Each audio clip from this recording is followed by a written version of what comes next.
venuto per vedere, per constatare quello che si è fatto. Vine para ver y confirmar lo que se hizo. Para ver y confirmar lo que se ha hecho. Pero más que todo, para ver y confirmar lo que queda por hacer.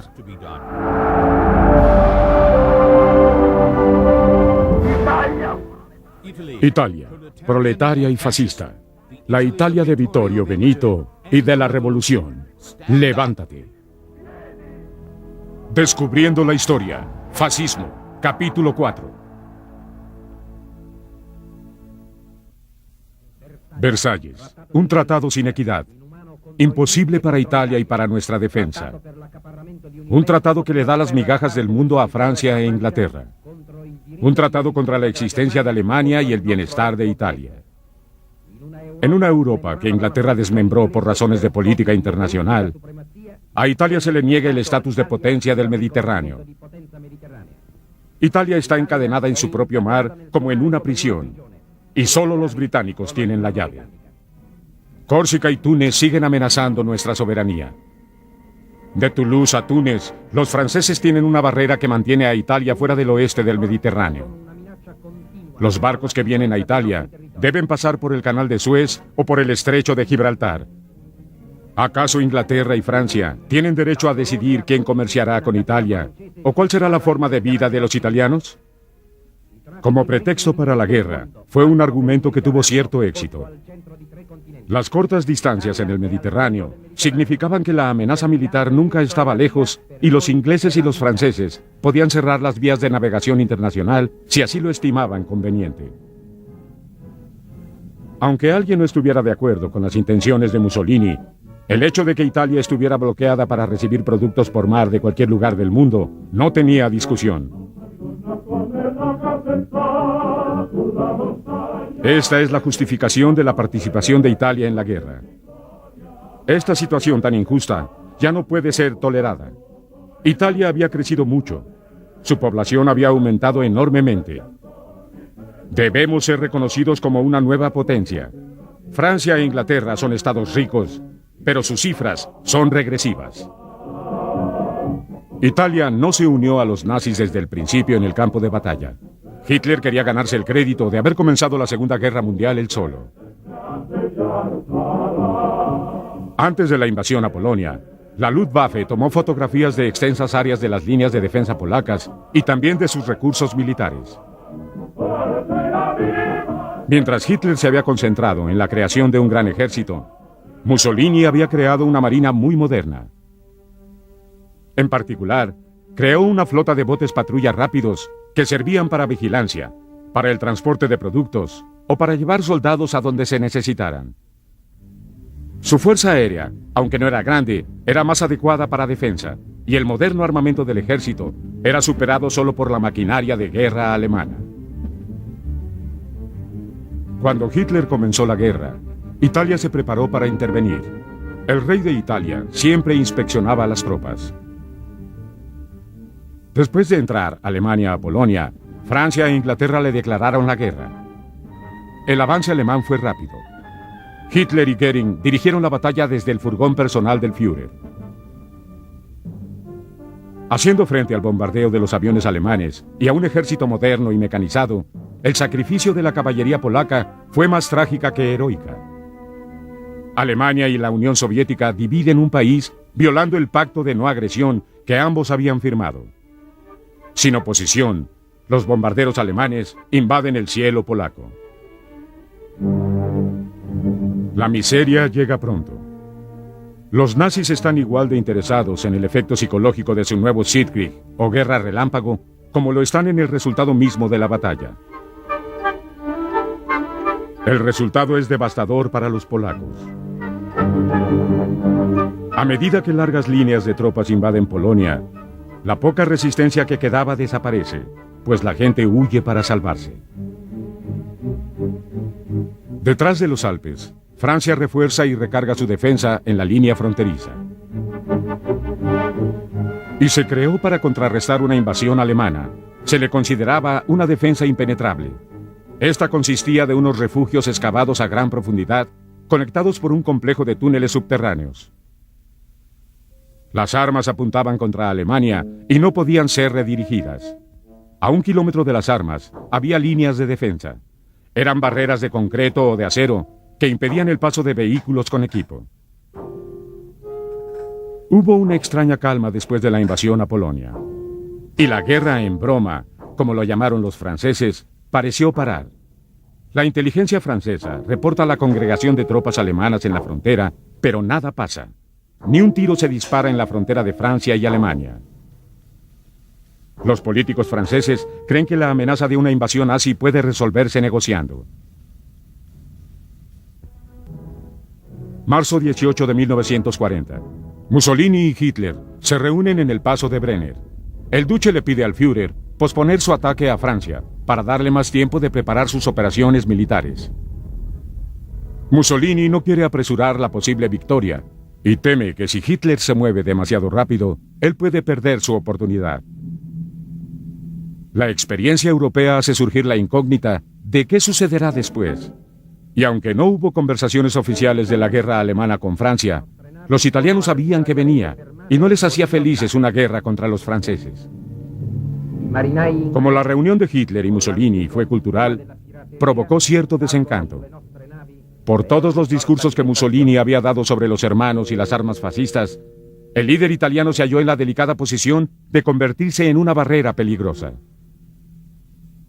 Mientras tanto, el embargo impuesto por la Marina inglesa a toda la carga que venía de Alemania tuvo un efecto negativo en la economía italiana. Muchos negociantes que habían apoyado a Mussolini en su visión fascista tenían ahora sus dudas. La Marina italiana trataba de funcionar, pero la flota inglesa en el Mediterráneo tenía el control. Devolvía cualquier barco con carga alemana que fuera para Italia. Abril 9 de 1940. Las fuerzas alemanas invaden Dinamarca y la ocupan sin resistencia. Luego avanzan a Noruega, que ofrece una débil resistencia con cierta ayuda británica. Con gran superioridad, Alemania rodea las tropas británicas. Noruega es ahora alemana y Hitler pone un colaborador noruego a la cabeza del gobierno. Se inicia una larga serie de los llamados gobiernos en colaboración. Mayo 10 de 1940. Winston Churchill se convierte en primer ministro de Inglaterra, mientras los alemanes arrasan Bélgica, Holanda y Luxemburgo. La gente trata de huir de la matanza nazi y cruzan la frontera francesa. La nueva técnica de Hitler hace la resistencia casi imposible. Unidades alemanas reforzadas y bien equipadas se mueven a través del bosque de los Ardenes. Sorprendiendo al ejército francés, maniobran alrededor de la línea limítrofe. Las tropas británicas, que envían ayuda a Francia para resistir el avance alemán, ahora huyen a la costa y se agazapan en Dunkerque, en el Canal Inglés, el 24 de mayo. La evacuación es un desastre. Tratando de juntarse en el último minuto, muchos ingleses pierden la vida. Inesperadamente, el ejército alemán no lanza un ataque final sobre los que quedan. Hitler deja que lo haga la Luftwaffe. Los aviones bombardean a los ya derrotados ingleses a la orilla del canal. Pero el mal tiempo y la resistencia de la Real Fuerza Aérea impidieron que el ataque se convirtiera en un desastre total. Sin embargo, Dunkerque es una gran pérdida para los ingleses. Por salvar a las tropas, se pierden toneladas de provisiones y equipo. Y los alemanes invaden Francia con absoluta facilidad. El nuevo gobierno de Vichy se pasea triunfante por las calles, mientras que el pueblo francés está de luto. Missionari della rivoluzione e delle legioni, uomini e donne d'Italia, dell'impero e del regno d'Albania, ascoltate. La rápida sumisión de Francia obliga al duce a entrar a la guerra. Es un asunto que no se puede demorar más. Su razonamiento es que el precio de sacrificar a algunos soldados, con tal de tener una parte de lo que deja la guerra, vale la pena pagarlo. Desde el balcón de la Plaza Venecia, Mussolini anuncia la declaración de la guerra. La participación italiana en la guerra con Francia debió empezar el 22 de junio. Pero el mariscal Pétain firma el armisticio con Alemania para evitar un conflicto mayor. Pero quedan elementos de resistencia. Unos días después, Hitler hace su entrada triunfal en París. El armisticio con Francia se firma en un tren, en el mismo lugar donde Alemania firmó el Tratado de Versalles al terminar la Primera Guerra Mundial. Los alemanes tendrán el control de la parte norte de Francia, incluyendo París, y los colaboracionistas quedarán en el sur bajo el gobierno Vichy del mariscal Pétain, un primer ministro fascista. El general Charles de Gaulle, líder de la oposición alemana, tiene sus fuerzas resistiendo valientemente al sur. A pesar de la debilidad del ejército francés, elementos de la armada italiana batallan en los Alpes. Están inmovilizados en la misma posición que tenían al principio de la ofensiva. Junio 24.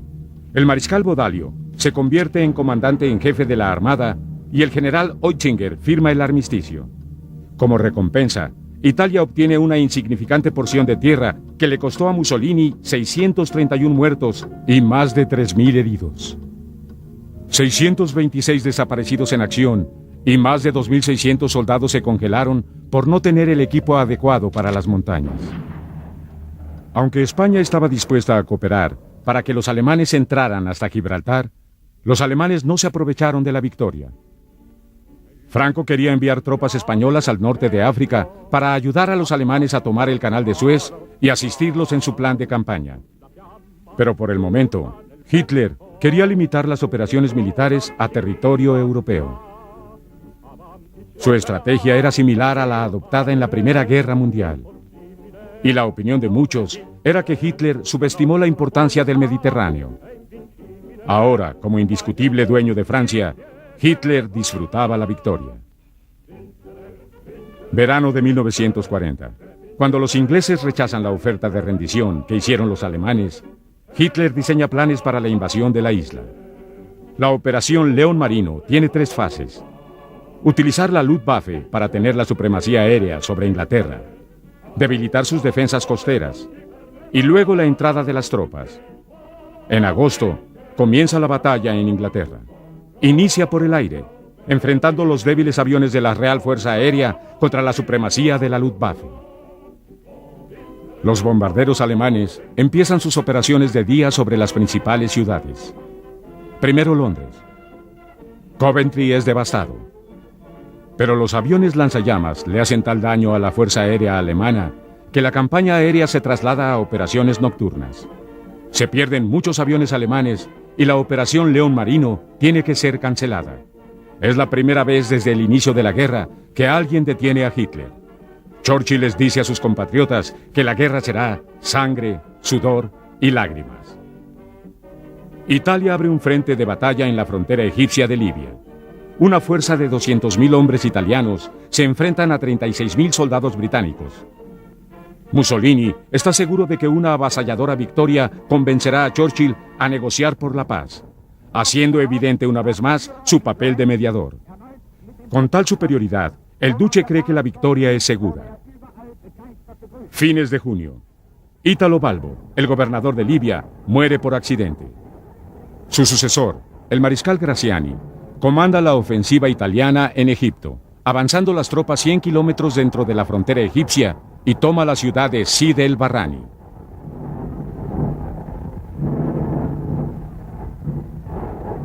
Septiembre 27, Berlín.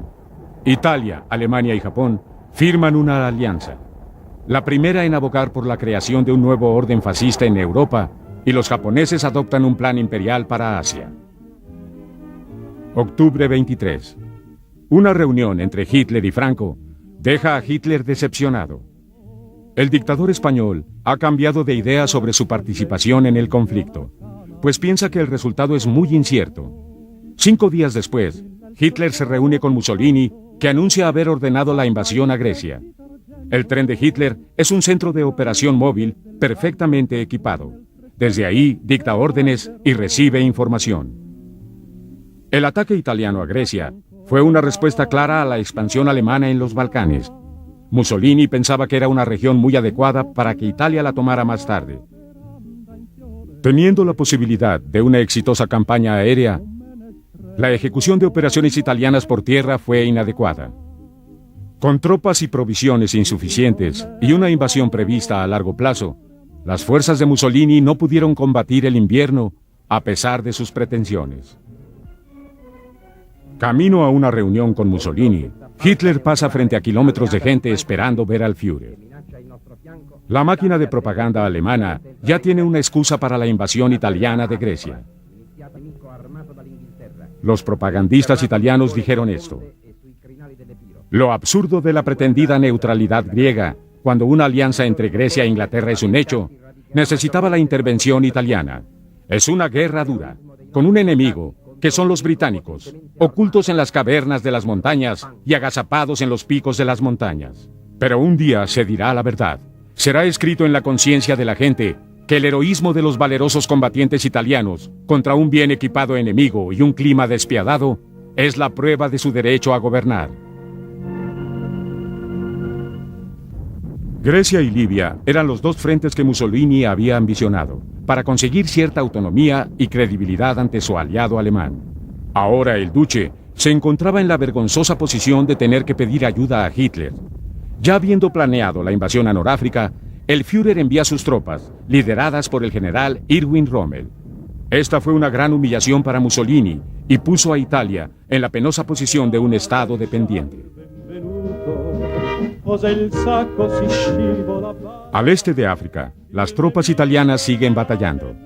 En el área de Karen, en Eretria, las fuerzas británicas e italianas se enfrentan en una fiera lucha. Motivados por la necesidad de probarse a sí mismos después de una serie de derrotas, las fuerzas italianas le ofrecen sólida resistencia a los aliados. La artillería británica arrasa con las defensas italianas, pero los italianos no se rinden, resistiendo olas de fuego. Al final de la batalla, las pérdidas en ambos bandos son serias. Al final, los italianos son derrotados. Esto significa la pérdida de Etiopía y la conclusión del imperio de Mussolini. En esta escena de la batalla de África, vemos a la artillería alemana atacando a los tanques británicos. Un principe di casa sabauda per il risorto trono di Croazia.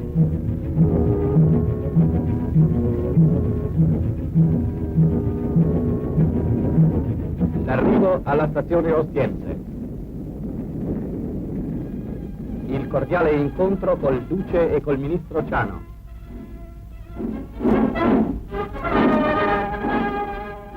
Una vez que las tropas alemanas se unen a las fuerzas italianas, la batalla por Grecia se ve mejor para los fascistas. El 27 de abril, las tropas alemanas e italianas entran a Atenas. La ocupación de Grecia tuvo fuerte resistencia de guerrilla. Se emplean 30 divisiones italianas para dominar Grecia, Albania y Yugoslavia. Esto ocurrió después del Tratado de Versalles y fue preponderante para tener el control del Mediterráneo. Para debilitar a Yugoslavia, Italia favorece la sucesión de una línea real croata y la creación de un nuevo estado gobernado por un rey croata, que fuera miembro de la familia Saboya. La delegación croata viaja a Italia a pedirle al rey Vittorio Emanuele III que designara a la familia Saboya como gobernantes del nuevo reino. Firma degli accordi che consacrano l'indipendenza politica e l'integrità del regno croata. En Ostia, el duce y Ciano dan la bienvenida a la delegación. Carruajes reales conducen a la delegación al Quirinale. Los coches pasan frente a Mussolini y sus ministros y finalmente entran a Palacio. Momenti dell'incontro pugilistico. En la sala del trono, donde todas las grandes ceremonias de la monarquía italiana se celebran, se lleva a cabo la coronación del nuevo rey. Luego la delegación se presenta a la prensa internacional y Mussolini les da la bienvenida. La ceremonia continúa con la firma de los documentos que declaran la independencia política del reino croata. La multitud se reúne en la Plaza Venecia para saludar al duce y a la delegación croata.